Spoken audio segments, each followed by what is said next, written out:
Boa noite, gente, tudo bom?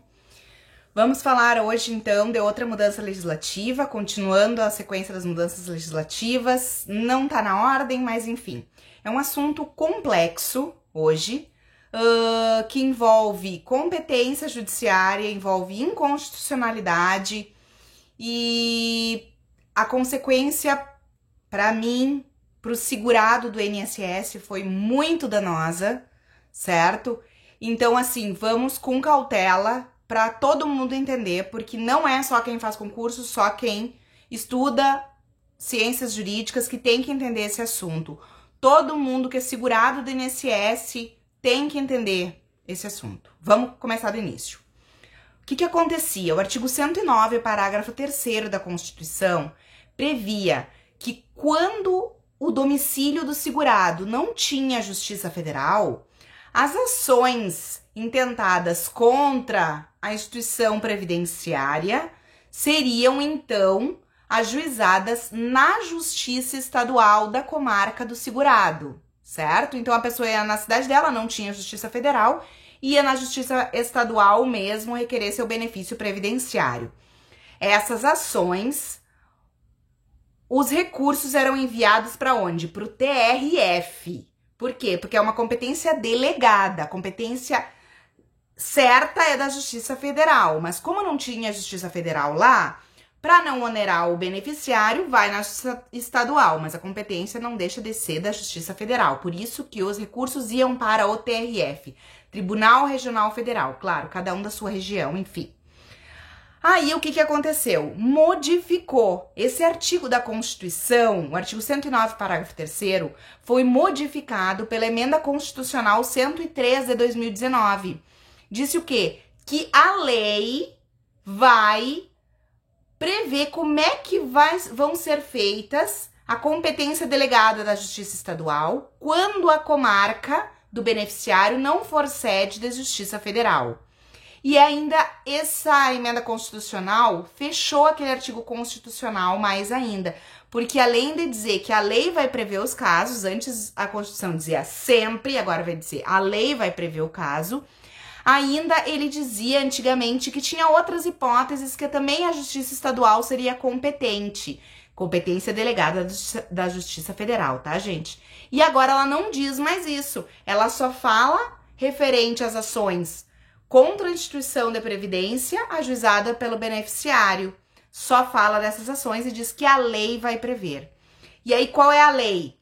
A lei é a 13.876, referindo, então, que as causas em que forem parte instituição previdenciária social e segurado e que se refiram a benefícios de natureza pecuniária, quando a comarca do domicílio do beneficiário for localizada a mais de 70 quilômetros de município sede da Justiça Federal, aí sim essa ação pode ser ajuizada na Justiça Estadual.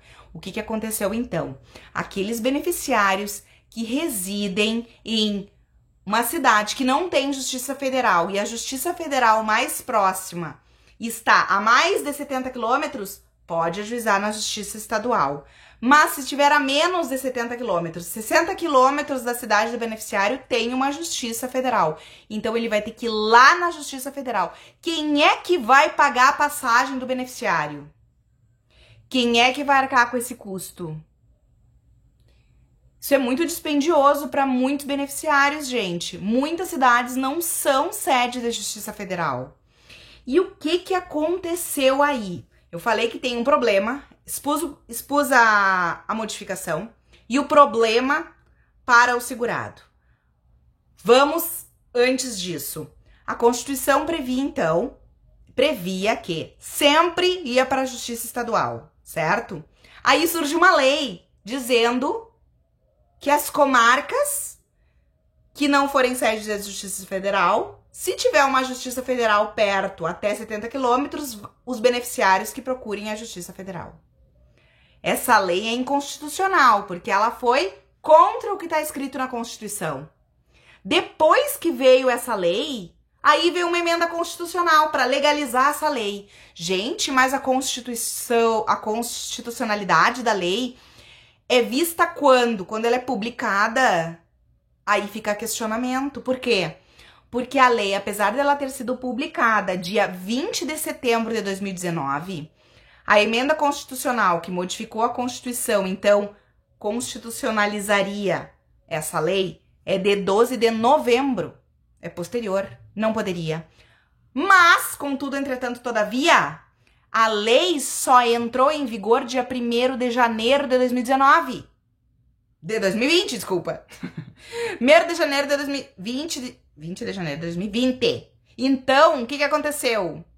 Aconteceu que quando ela entrou em vigor, aí sim a emenda constitucional já tinha modificado o texto constitucional. A questão que fica para responder é a seguinte, STJ, please responda. A constitucionalidade da lei, o STF, na verdade, desculpa, não é o STJ, é o STF. É questão de constitucionalidade.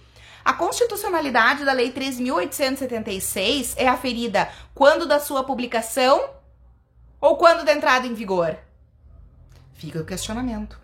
E agora, a terceira parte da explicação. Por que aconteceu essa mudança legislativa? Aconteceu porque os juízes estaduais julgavam e ia tudo por TRF. Os juízes federais de primeiro grau ficavam sem aquelas causas e o TRF com todas as causas dos juízes federais, mais as dos juízes estaduais em delegação.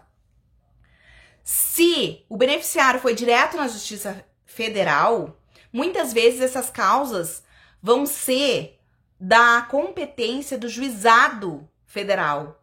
E aí eles não vão para o TRF, eles vão para as turmas da Justiça Federal.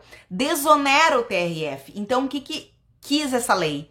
Desonerar os TRFs e onerar mais os juízes federais, certo? E desonerar também quem? Os juízes estaduais, logicamente. Gente, o que eu vou dizer pra vocês? O que acontece com as ações em curso? O STJ já falou sobre isso. O STJ diz que as ações em curso permanecem na Justiça Estadual. É só as novas. As intentadas, então, em 2020, que daí seguem a lei nova. Fica, então, gente, o questionamento sobre a constitucionalidade da lei. O quanto isso vai afetar beneficiários que não moram em cidades com sede da Justiça Federal, certo? E terceiro, fica então a razão de ser dessa lei, onerar o beneficiário e desonerar o TRF. É isso? Então tá, gente, essa foi a mudança legislativa de hoje. Beijo!